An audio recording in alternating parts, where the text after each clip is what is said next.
bà chuẩn bị xuống của mày bốn bồn chiên chiên mê mêនៅខាងភ្នំពេញឬនៅតាមដាខេត្តចង់បានប្រភេទដីស្លឹក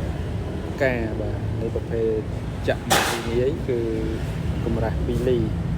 ចូលស្តុកច្រើនបាទម៉ែបងប្អូនចង់បានប្រភេទដីស្លឹកការធ្វើជាបា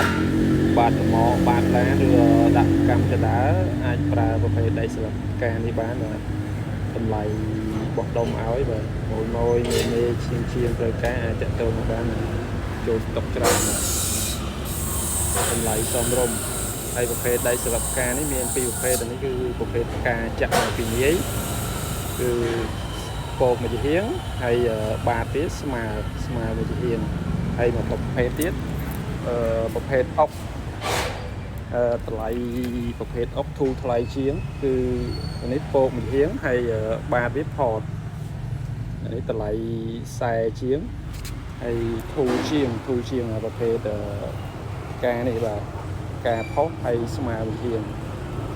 មេជាងទៅការតាក់ទងមកបានបាទទីតាំងយើងនៅខាងផ្សារសំណាង12បាទទៅការអាចតាក់ទងមកបានបាទខាងប្រភេទដីស្លឹកអរគុណច្រើន